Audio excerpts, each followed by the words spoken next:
जय गुरुदेव। प्रणाम सभी को। निरोग जीवन के महत्वपूर्ण सूत्र अध्याय 13। लास्ट टॉपिक में हमने पढ़ा था श्रृंगार प्रसाधनों की अनुपयुक्तता के बारे में। आइए इसी श्रृंखला में आगे बढ़ते हैं। सोने चांदी के जेवरों से मोह क्यों?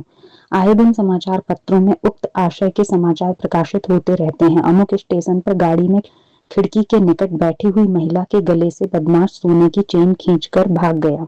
फला नगर के फला मार्ग पर महिला के गले का हार उड़ा लिया गया। कस्टम अधिकारियों ने अमुक बंदरगाह पर 2 लाख रुपए के स्वर्ण बिस्कुट बरामद किए। इन सबके पीछे एक ही कारण रहता है, वह है हमारा सोने चांदी के आभूषणों के प्रति अनावश्यक मोह। पुराने जमाने में ये आभूषण लोगों की हत्या के कारण बनते थे। राहजनी की वारदातें होती थी। सुनसान जगह देखकर इक्के दुक्के यात्रियों और उनके साथ की महिलाओं को लूट लिया जाता था। बच्चों के माता पिता लाड़ प्यार जताने के लिए उनके गले में हंसलियां आदि गहने पहनाते थे, जिनके लोभ में कभी कभी चोर उन्हें मारकर कुएं में फेंक देते थे और गहने उतार लेते थे। यह सब एकांत देखकर किया जाता था, लेकिन आज तो महानगरों के व्यस्त बाजारों में दिन दहाड़े गुंडे बदमाश जेवर को उतार लेते हैं। यह तो सोने चांदी के आभूषणों की एक हानि हुई। दूसरी, इनकी स्वास्थ्य पर कुप्रभाव से लेकर राष्ट्र के प्रति द्रोह करने तक की विडंबनाएं इनके साथ जुड़ी हुई हैं। इन्हें नजरअंदाज करते हुए तो यही कहना पड़ेगा कि हमारे व्यक्तित्व को बढ़ाते नहीं मलिन ही करते हैं। आर्थिक दृष्टि से सोचा जाए तो भी इस प्रवृत्ति का जो विकराल स्वरूप सामने आता है वह कम भयावह नहीं है। उन दिनों जब बैंक वगैरह सुविधाएं नहीं थी, आड़े वक्त के लिए आभूषण बनवाकर रख लेना कुछ हद तक लोगों ने उचित समझा था और इसी कारण महिलाओं में विशेष रूप से आभूषणों का प्रचलन चल पड़ा था। विवाह के समय माता पिता व नाते रिश्ते वाले भी लड़की को जेवरों के रूप में उपहार देते थे, जिससे कि उसके पास पर्याप्त स्त्री धन रहे और वह आड़े समय उनका सहारा ले सके। किंतु अब समय बदल चुका है, उसका औचित्य कुछ भी नहीं रह गया है। भारत जैसे गरीब देश में जहाँ के सामान्य आदमी के जीवन यापन की अनिवार्यताएं ही पूरी नहीं हो पाती, वहीं गहने पहनने की बात मेरी हृदयहीनता ही लगती है। दूसरी यह बात है कि भारतवर्ष में सोना व चांदी नहीं के बराबर निकलता है। सोने की केवल एक खान जो मैसूर में है, कोलार, वह इतनी गहरी हो चली है कि बीच में तो बंद ही हो गई थी। अब कुछ समय से पुनः चालू की है, पर वह भी हमारी मांग का 10% भी पूरा नहीं कर पाती। ठीक यही हाल चांदी का है। राजस्थान की जावर खान में जस्ते के साथ अल्प मात्रा में चांदी निकलती है। अपने इस शौक के लिए हमें विदेशों से सोना चांदी आयात करना पड़ता है।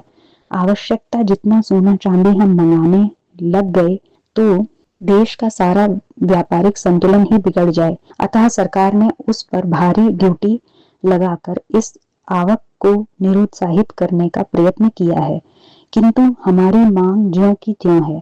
उसे पूरी करने के लिए लोगों ने तस्करी अपना रखी है और हमारा यह गहने पहनने का शौक अनैतिकता बढ़ने का एक कारण बना हुआ है।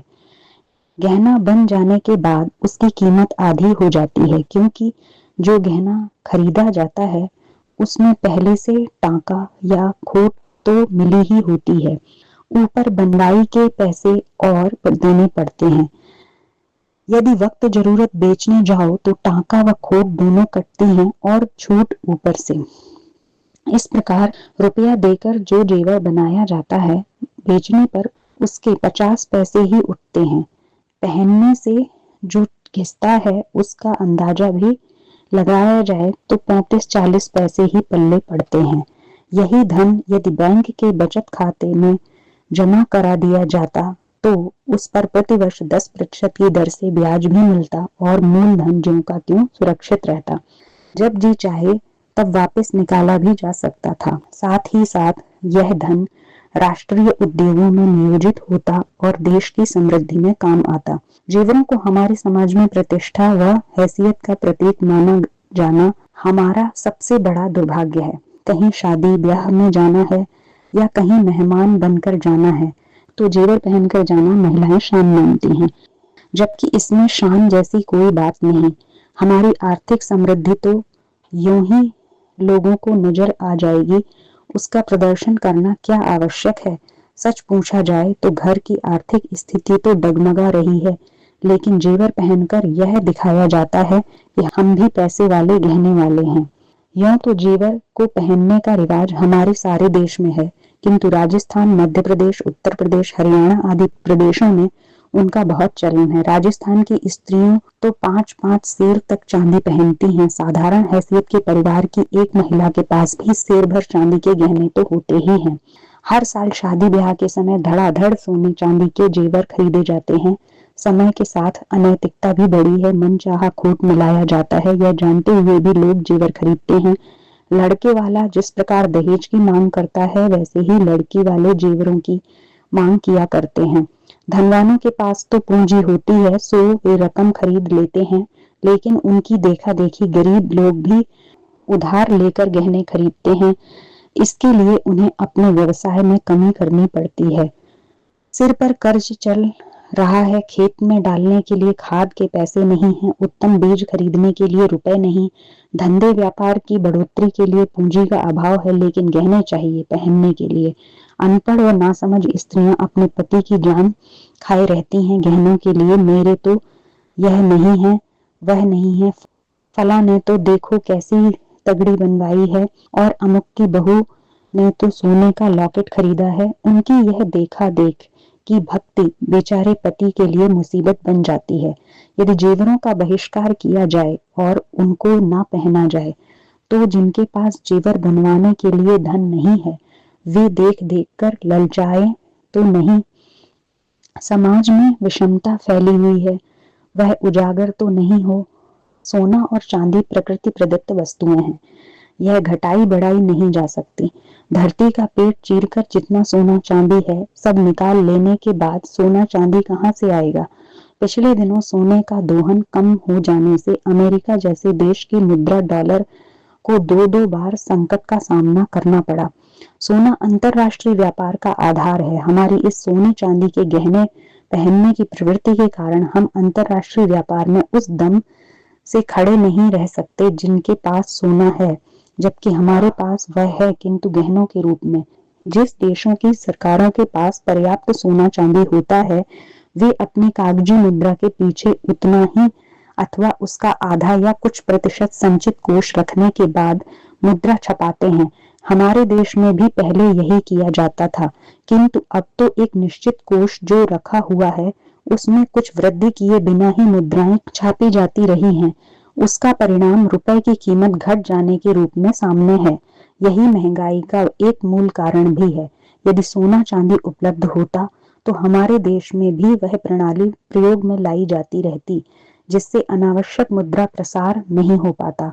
इन आर्थिक हानियों के अतिरिक्त गहने पहनने से शरीर के अंगों की सफाई ठीक तरह नहीं हो सकती। उन्हें उठाए उठाए फिरने में कितनी ही शारीरिक शक्ति यूं ही नष्ट हो जाती है। लूटने व चोरी का भय तो बना ही रहता है, कभी कभी जान पर भी आ बनती है। गहने नारी की परतंत्रता की निशानी है। पुरुष वर्ग उन पर अपने अधिकार जताने के लिए उन्हें बंधनों में रखता था। बाद में वे स्वयमेव उनकी आदी हो गईं और उन्हें आभूषण मानने लगी। किंतु नारी के दया, ममता, करुणा, सहनशीलता, सृजनशीलता, स्नेह, सौजन्य, सहकारिता, पर दुख कातरता के ये आभूषण क्या कम हैं, जो उसे इन निर्जीव चांदी के टुकड़ों से अपने को सजाना पड़े? कोई भी विवेकशील स्वाभिमानी नारी इसका अर्थ सहज ही लगा सकती है कि अपने को इन अलंकारों से सजाकर वह पुरुष को आकर्षित करने वाली कठपुतली बन रही है। देश में सोना नहीं के बराबर है, बाहर से तस्करों के द्वारा आता है। उसमें सर्राफ लोग टाका व मनमानी खोट मिलाते हैं। यह एक अनैतिकता है। गहने पहनना प्रकारांतर में अनैतिकता फैलाने का पाप कर्म भी है। इतनी सारी हानियों को देखते हुए भी हमारे समाज में जो यह सोने चांदी के गहने पहनने की अंध परंपरा चली आ रही है, उसे मेटने के लिए सामूहिक प्रयास आवश्यक है। भारत सरकार ने अपने अंतरराष्ट्रीय व्यापार संतुलन व मुद्रा प्रसार का नियमन करने की दृष्टि से स्वर्ण नियंत्रण विधान लागू किया, जो हमारे लिए बहुत ही लाभकारी था, किंतु उससे होने वाले लाभों को नजरअंदाज न करते हुए स्वर्ण भूषण बनवाने काम गुपचुप रूप से चलता ही रहा। इससे तिहरा नुकसान हुआ। एक तो चोरी छिपे गहने बनवाने के कारण उनमें मिलावट किए जाने की संभावनाएं व स्थितियां और भी व्यापक हो गईं। इससे गहने बनवाने वालों को आर्थिक हानि उठानी पड़ी। दूसरे, समाज में अनैतिकता का प्रसार हुआ। और तीसरा, सरकार को हानि हुई। तस्कर व्यापार बढ़ा। सोने चांदी के जेवर पहने होने पर व्यक्ति में अपने संपन्न होने का गर्व तो उपजता ही है, साथ ही साथ उसकी सुरक्षा की चिंता भी रहती है। जैसा कि इसके नाम से ही स्पष्ट है, सोना। सोना पहन लेने पर, घर में रखे रहने पर ठीक से निश्चिंत होकर नींद लेना दुष्कर हो जाता है। इस जंजाल से जितना दूर रहा जा सके उतना ही उत्तम है। बड़े बड़े नगरों में चोरियों व अपराधों की वारदातें बढ़ रही हैं। उनमें इन स्वर्णाभूषणों का होना भी एक कारण है। क्यों न इन विडंबनाओं से मुक्ति पाकर सुख की नींद सोया जाए। इस प्रवृत्ति को मिटाने के लिए विवेकशील नागरिकों को सामूहिक प्रयास करने होंगे, तभी हमारा समाज इससे मुक्त हो सकेगा। तो आज के टॉपिक में हमने पढ़ा कि हमें सोने चांदी के प्रति जो मोह है, उसके जेवरों को पहनने का, वो हमारी जान को भी संकट में डाल देता है। कई बार चोर लुटेरे उसके वजह से पीछे पड़ जाते हैं। दूसरा, उसके लिए कई बार लोग कर्ज भी लेते हैं। तो इस तरह के मोह को त्यागें, क्योंकि जो सच्चा जेवर है वो हमारे सद्गुण होते हैं, उन्हें अपनाएं। आज के लिए इतना ही। जय गुरुदेव। प्रणाम सभी को।